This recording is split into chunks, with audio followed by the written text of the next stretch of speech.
आइए हमारे साथ कार्यक्रम में शामिल हो रहे हैं बाजार के जाने माने दिग्गज और ट्रस्ट म्यूचुअल फंड के सीईओ मिहिर वोरा साहब। और मिहिर वोरा साहब 25 साल से ज़्यादा लंबा गहरा अनुभव रखते हैं इक्विटी, फिक्स इनकम और साथ ही साथ हाइब्रिड फंड्स का।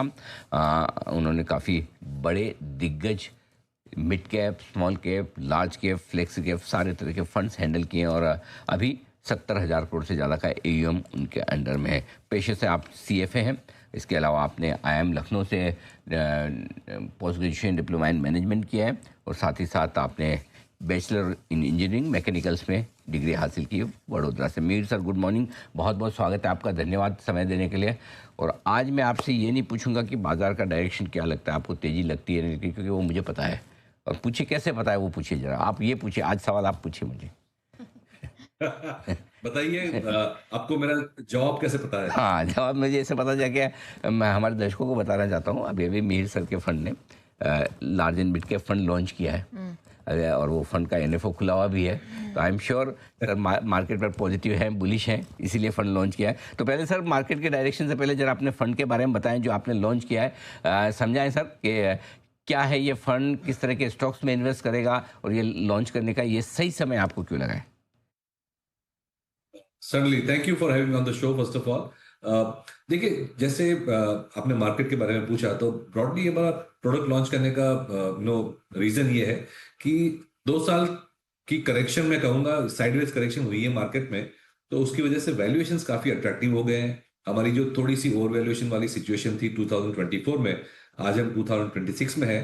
तो जो प्राइस टू अर्निंग्स मल्टीपल या price to book multiples market के देखें तो काफी रीजनेबल लेवल पे, लॉन्ग टर्म एवरेज लेवल पे आ गए हैं। लार्ज और मिड कैप फंड का जो यूनिवर्स है, जो 250 स्टॉक्स का बेंचमार्क है, हम एक्सपेक्ट कर रहे हैं कि अगले 2 साल में करीबन 12% टू 13% का अर्निंग्स ग्रोथ इसमें आ सकता है। तो वैल्यूएशंस ठीक है, अर्निंग्स ग्रोथ अच्छे विजिबल है। तो एक टाइमिंग वाइज हमें लग रहा है कि ये सही समय है। और वैसे ही हम यंग फंड हाउस है, तो सारी प्रोडक्ट रेंज तो हमें कंप्लीट करनी ही है। दूसरी बात ये है कि जब लोग लार्ज बोलते हैं या मिड बोलते हैं, तो लार्ज में ऐसा लगता है कि ये कंजर्वेटिव होता है, ये शायद थोड़े कम रिटर्न दे सकता है, मिड में ज्यादा रिटर्न्स आएंगे। तो हमने ये देखा है कि even in high growth stocks and segment जो है, लार्ज कैप ऑप्शन भी होते हैं और मिड कैप ऑप्शन भी होते हैं। फॉर एग्जाम्पल, अगर हम फार्मास्यूटिकल्स पे बुलिश हैं, तो सीडीएमओ स्पेस काफी एक्साइटिंग है, जो कॉन्ट्रैक्ट रिसर्च एंड डेवलपमेंट वाली स्पेस है। उसमें जो सबसे बड़ी कंपनी है वो लार्ज कैप है, फास्ट ग्रोइंग है।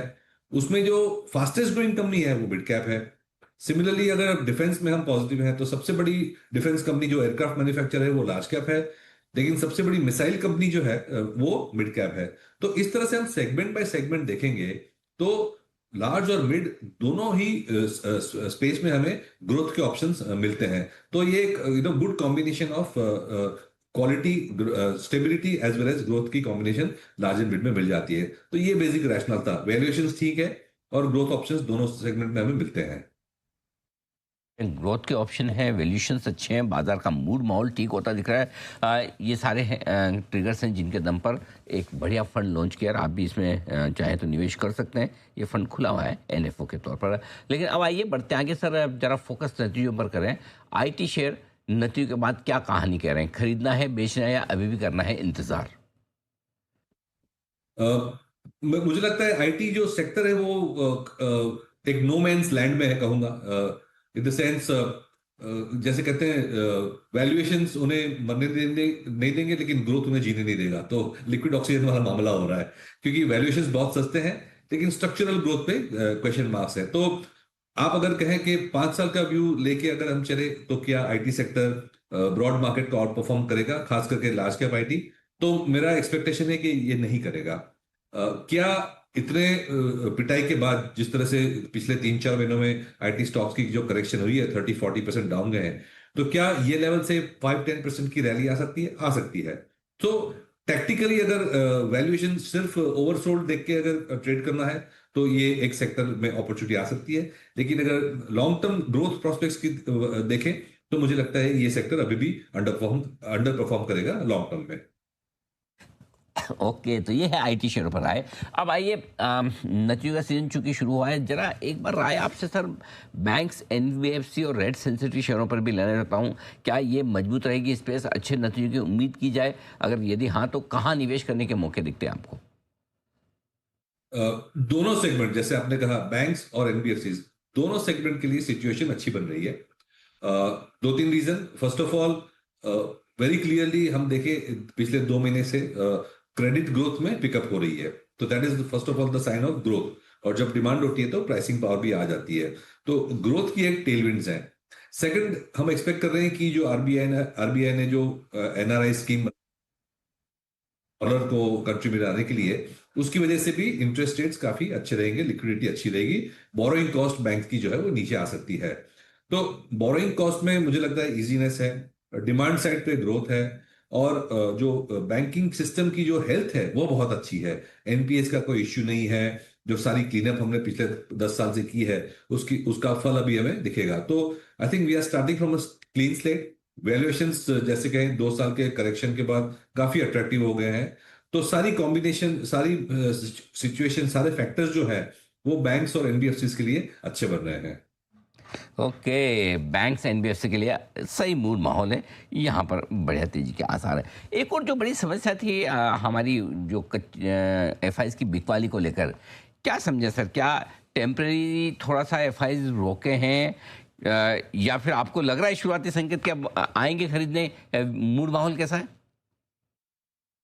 देखिए, एफआईआई का जो हाहाकार मचा हुआ है पिछले कई महीनों से, मैं तो कहूंगा ऑलमोस्ट 1.5 साल से सेलिंग चालू है एफआईआई की। लेकिन मैं ये नहीं कहूंगा कि इंडिया ने कुछ गलत किया था इसलिए वो हमें छोड़ के जा रहे हैं, ये सिचुएशन बिल्कुल नहीं है। आई थिंक अगर ये मिसकंसेप्शन है तो ये हमें दिमाग से निकाल देनी चाहिए। 2 साल पहले, 1.5 साल पहले, 1 साल पहले भी हम fastest growing large economy in the world थे। आज भी हम fastest growing large economy in the world हैं। तो इंडिया की situation growth point of view से, अट्रैक्टिवनेस पॉइंट ऑफ व्यू से चेंज नहीं हुई है। इनफैक्ट मैं तो कहूंगा बेटर ही हुई है, क्योंकि जैसे हमने डिस्कस किया कि वैल्यूएशन अब अच्छे आ गए, क्योंकि 2 साल से मार्केट कहीं नहीं गया।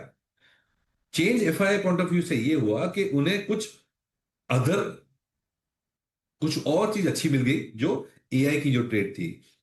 सिचुएशन ये थी कि 2024 में अगर हम पिछले 5 साल देखते तो India was the best performing market from 2019 to 2024।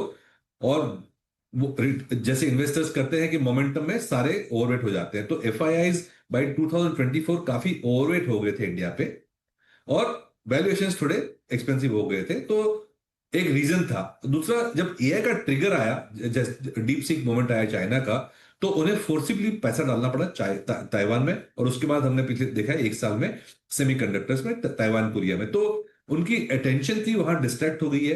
मेरे ख्याल से एआई की जो ट्रेड है वो थोड़ी ओवरडन है।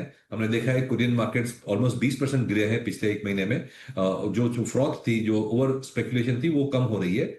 और जैसे जैसे ये फ्रेंजी कम होगी एआई की ग्लोबली, इंडिया का जो नेचुरल फ्लो था, इंडिया का जो नेचुरल मार्केट शेयर था एफआईएस के पोर्टफोलियो में, वो रीइंस्टेट हो जाएगा। और हमने ऑलरेडी देखा है कि पिछले 2-3 हफ्ते से एफआई की सेलिंग काफी कम हो चुकी है। और अगर थोड़ी भी बाइंग आएगी तो मेरे ख्याल से फ्लोटिंग स्टॉक कम है, क्योंकि इतनी सेलिंग हमने अब्सॉर्ब कर ली है डोमेस्टिक इंस्टीट्यूशंस ने, और वो लॉन्ग टर्म होल्ड हैंड्स में गई है, म्यूचुअल फंड, इंश्योरेंस, ईपीएफ में। तो एफआई की अगर थोड़ी भी बाइंग आती है तो मेरे ख्याल से बाजार में अच्छा इंपैक्ट आएगा अपसाइड पे। बिल्कुल ठीक बात है। ये सारे के सारे आपके लिए बहुत ही इंटरेस्टिंग ऑब्जर्वेशन है और डायरेक्शन है मीर सर की तरफ से। सर बहुत बहुत धन्यवाद आपका, आपने समय दिया।